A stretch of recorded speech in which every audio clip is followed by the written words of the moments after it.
Amis téléspectateurs, nous avons changé de décor pour parler NTIC avec Monsieur Yao Nsho qui est professionnel de la sécurité informatique. Il n'est pas seul aujourd'hui, il est accompagné de Monsieur Jean-Patrick Eoumon qui lui est expert en application mobile. Messieurs, bonjour. Bonjour. Bienvenue sur notre plateau. Avec vous, nous parlons du développement d'applications mobiles. On commence par vous, Yao Nsho, habitué de la maison. Oui, il est aujourd'hui important de parler de développement d'applications mobiles. On était déjà depuis environ 3 semaines dans la mouvance des sites internet, mais il faut savoir que le site internet aujourd'hui n'est pas seulement en fait sur un ordinateur. Vous devez avoir aussi, lorsque vous faites un site internet, vous devez être sûr que ce site internet peut tenir sur un téléphone portable, peut tenir sur un mobile.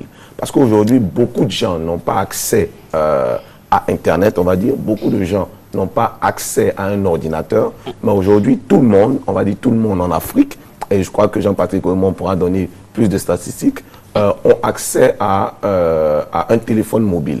Donc, il serait bon d'avoir des applications qui permettent de pouvoir accéder à des sites internet et à tout ce qui est entreprise sur un téléphone mobile. Il faut dire qu'il y a très longtemps, il était difficile d'avoir des applications mobiles dans nos pays. Lorsque les grandes firmes internationales faisaient des soumissions pour avoir des applications sur Internet ou des applications mobiles pour les téléphones, il était très difficile d'avoir des Ivoiriens qui produisaient des applications. Mais aujourd'hui, ce qui est intéressant, c'est qu'on a aujourd'hui des jeunes Ivoiriens qui ont commencé à produire ces applications. Aujourd'hui, on veut parler de est-ce que c'est important, comment on le fait, et comment on peut soumissionner aussi une application. Comment ça peut se passer, c'est de tout cela qu'on va parler aujourd'hui. Amis téléspectateurs, Yao Nsho fait bien parce que c'est aussi une façon pour lui de s'excuser auprès de tous ces téléspectateurs fidèles qui s'attendaient à voir la création en direct d'un site internet. Rendez-vous est pris pour nos prochaines rencontres. Et c'est avec beaucoup de plaisir qu'on reçoit Monsieur Jean-Patrick Eoumon. Avant de lui passer la parole, il faut quand même rappeler qui il est véritablement.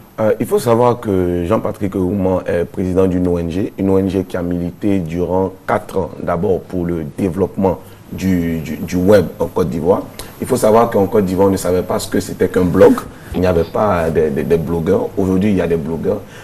C'est quoi un blog, pardon? Oui, Naomi a déjà oublié la Voilà. semaine passée. Non. Attends, il y a toujours de nouveaux téléspectateurs. Oui. Il faut toujours rappeler les choses. C'est bon d'avoir un site internet, mais lorsque vous avez un site internet, vous postez des informations et souvent ce site-là est statique. Lorsque vous avez un blog, vous pouvez poster des informations chaque jour et les visiteurs aussi peuvent faire des commentaires. Donc le blog, c'est comme un journal qui raconte votre vie. Et aujourd'hui, lorsque vous avez un blog, vous êtes mieux référencé sur Internet.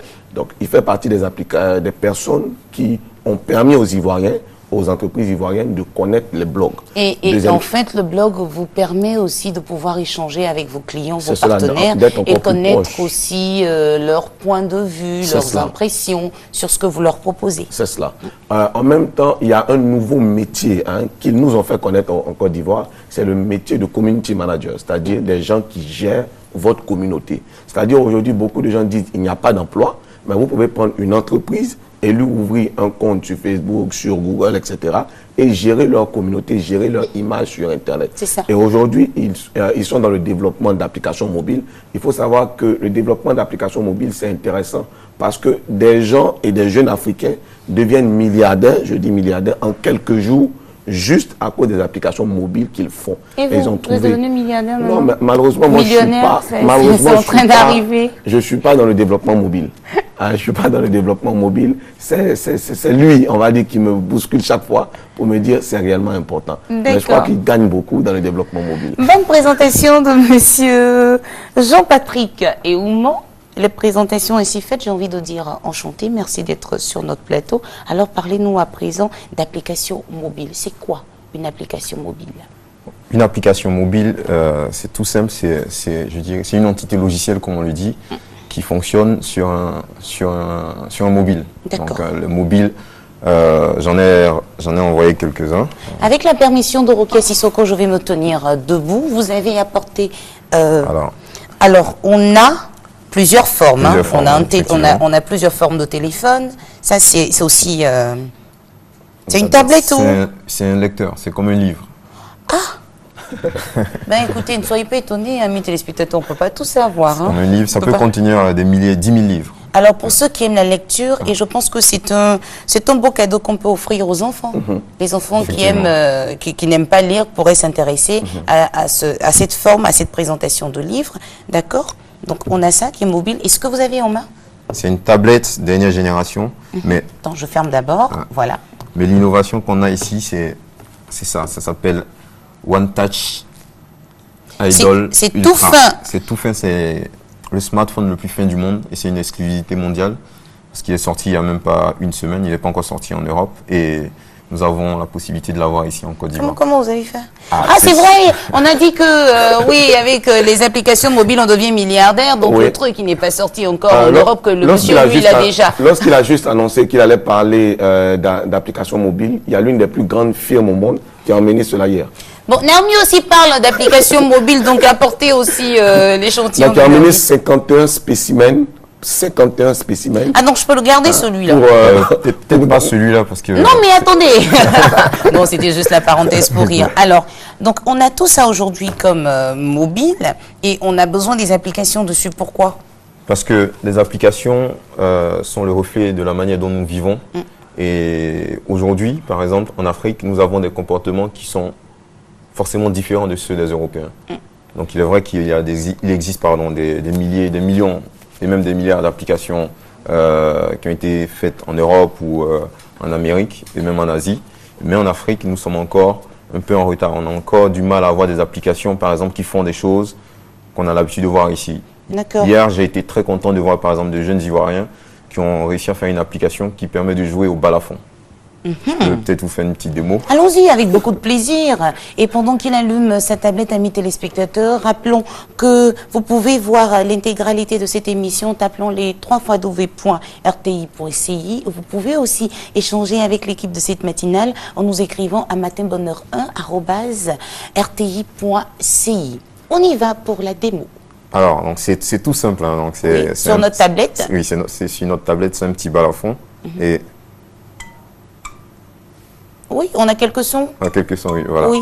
Donc ce sont les sons du balafon traditionnel que nous connaissons ici. D'accord. Donc avec des programmes informatiques, les développeurs d'applications mobiles nous permettent par exemple de nous balader avec un balafon. De la même manière, ils peuvent nous permettre de nous balader avec une flûte ou même la hoco. Et ils peuvent nous permettre de faire beaucoup mieux que ça, développer nos entreprises, faire évoluer l'économie. Parce que nous considérons que la prochaine évolution au niveau de l'économie en Afrique viendra de tout ce qui est applicatif. D'accord. Par exemple, le Nigeria a investi pas moins d'1 milliard de dollars pour la mise en place de plusieurs centres de développement d'applications. Et ça, c'est un signal qui ne ment pas. Donc, je suis là aujourd'hui pour vous en parler parce que justement, il y aura un très grand événement qui aura lieu ce 27 avril ici en Côte d'Ivoire, qui s'appelle le GDG Barcamp. Et c'est dans le cadre de ce qu'on appelle Africa Android Challenge, dont je suis l'un des managers. C'est un concours panafricain qui réunit plus de 20 pays, dans lesquels les développeurs se mettent en compétition pour élire le meilleur développeur d'application, qui va recevoir pas mal de gadgets, pas mal de cadeaux, et surtout un voyage vers l'un des organisé par le géant de l'Internet. D'accord. Mais attendez, dites-nous, on a ces applications dans le téléphone et il y a des personnes aujourd'hui qui ont tout ça, mais qui ne savent même pas les utiliser. Parce qu'aujourd'hui, le téléphone, c'est plus pour dire allô, bonjour et merci. Oui, il faut dire que souvent, on a des applications dans nos téléphones, mais qui n'ont pas été conçues pour les Africains. Et donc, souvent, qui ne sont pas utiles pour les Africains. Mais vous pensez qu'avoir un balafon dans mon téléphone, ça peut être utile? Moi, déjà, qui ne sais même pas jouer au balafon. Oui, parce que vous ne savez pas jouer au balafon et parce que vous avez envie de jouer au balafon, vous pouvez utiliser une application pour déjà apprendre à jouer au balafon. Voilà, donc ce sont des applications comme cela qui sont demandées sur le... Ça, c'est une application qui sera en compétition avec toutes les applications du monde. Donc, c'est une application qui est déjà cotée. Il faut dire qu'aujourd'hui, c'est une opportunité pour des jeunes Ivoiriens. Ils peuvent réfléchir à certaines réalités qu'on a ici dans nos pays, à certains problèmes qu'on a. Aujourd'hui, on a le problème d'embouteillage. Oui. D'accord, le problème d'embouteillage. Il faut des applications qui peuvent gérer, par exemple, les embouteillages. En effet. Voilà. Donc, il y a déjà des jeunes... Les gérer ou peut-être informer oui, les populations, c'est mieux de dire que sur telle voie, il y a un bouchon, on ne peut pas y aller, mais il y a une autre voie qui nous permet d'arriver où on veut. Bien sûr. Voilà. Donc, c'est ce qui est demandé, en fait, à ces jeunes-là. Et lorsque je vous dis des gens deviennent milliardaires, ce qui est extraordinaire dans les applications, c'est que les applications, souvent, ne coûtent même pas cher. C'est-à-dire, vous avez des applications qui peuvent vous coûter $1, $2, etc., mais qui sont téléchargées plus $1 d'1 qui million. fait 500 francs Oui, CFA. mais qui sont téléchargées plus d'1 million de fois, on va dire en quelques minutes. Parce que c'est l'économie du mobile, en fait. Donc, c'est une opportunité. Lorsque vous faites des applications mobiles, vous n'êtes plus limité à votre pays. Je vous parlais tout à l'heure d'un géant dans le mobile qui envoie des applications juste parce qu'on lui dit « Ok, il y a un événement sur les mobiles en Afrique. » Il dit « Ok, nous, on veut participer. » Mais vous voyez que pour un pays, dans un pays africain, dans un pays comme la Côte d'Ivoire, c'est tout un problème pour avoir juste un sponsor pour un événement technologique. Mais vous avez des gens qui sont dans d'autres pays qui disent « On veut vous accompagner, on veut travailler avec vous. » Je suis en train de dire que c'est une opportunité pour des jeunes qui disent « On n'a pas d'emploi, on ne sait pas ce qu'on va faire, etc. » Le mobile est là. Le mobile, c'est chez tout le monde. Naomi a un mobile, tout le monde a un mobile. Il faut juste dire « Je vais faire telle application qui pourra aider. » Il y a des applications pour les femmes aujourd'hui. Quand vous partez en Europe, il y a des applications pour tout, même pour se maquiller. Même pour apprendre à s'habiller, parce que beaucoup de gens ne savent pas s'habiller, ne savent pas comment allier les couleurs, etc.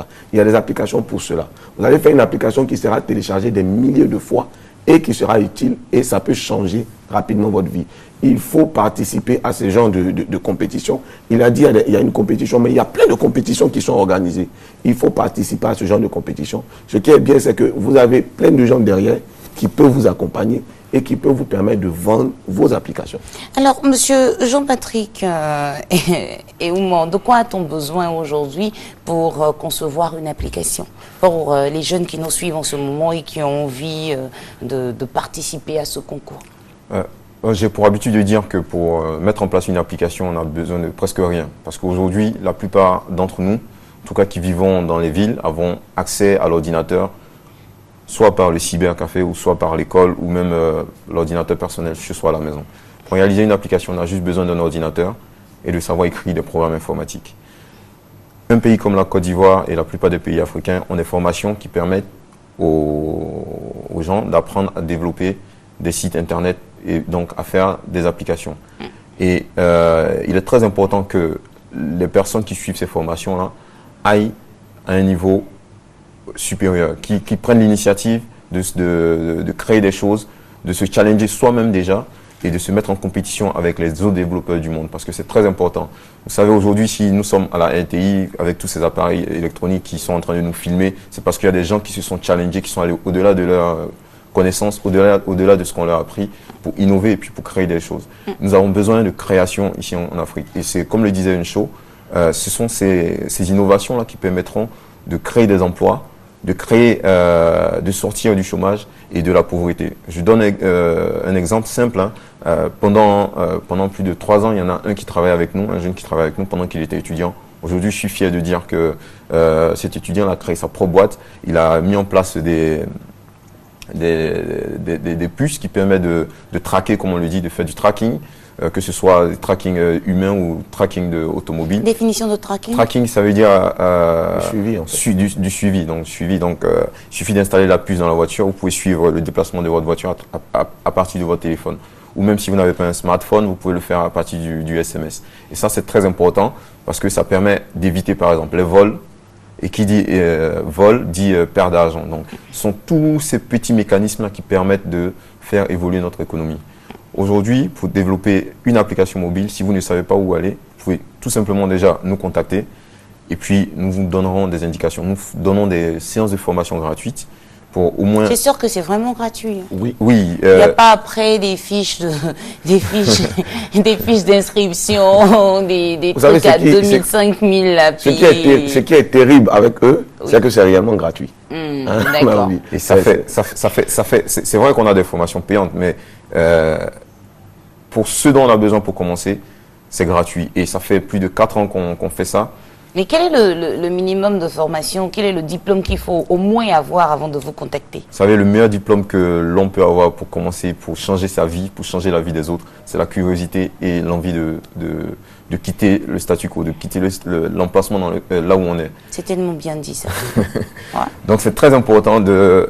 Mais au moins il faut savoir lire et écrire déjà. Ah oui, effectivement il faut savoir lire et écrire. Mais attention, même si vous ne savez pas lire et écrire, que vous avez des idées, vous pouvez les soumettre à quelqu'un qui sait lire et écrire et aller très loin avec ces idées. Donc j'ai donné une idée, hein, apprendre à lire et écrire, il faut créer une application pour ça. Il y a déjà une application pour ça. Ah bon? Oui.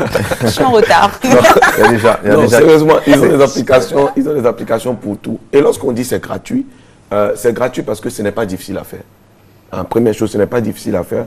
Ensuite, c'est gratuit parce que l'Afrique en a besoin. Voilà, l'Afrique on a besoin de tellement d'applications. Vous voyez par exemple les services de transfert d'argent.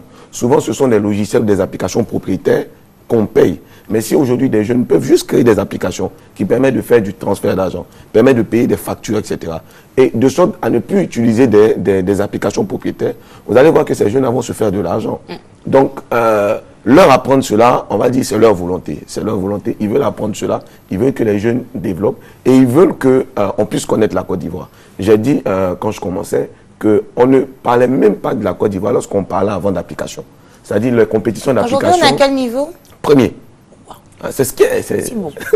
On est premier dans un contexte, hein, dans le concours qui a été organisé depuis le mois de janvier. C'est la référence des concours pour ce qu'on appelle les applications Android. Donc c'est la référence au niveau même des géants du métier.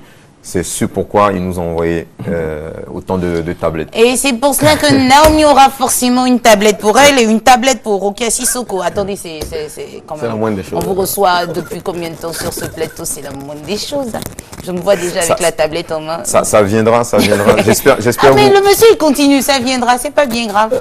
Prochainement, vous repasserez plus sur ce plateau, non, je sourire. C'est assez important de le préciser, par exemple, pour cette édition de Africa Android Challenge, la Côte d'Ivoire arrive première en termes de soumission d'application.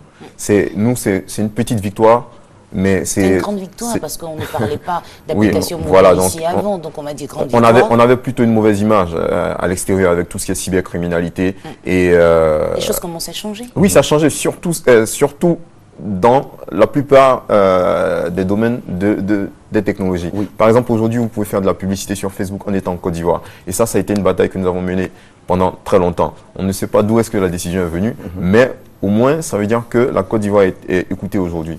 Si je suis sur le plateau de Matin Bonheur, c'est parce que la Côte d'Ivoire a été le pays qui a soumis... La meilleure destination, c'est ici, papa. Le pays qui a soumis le maximum d'applications.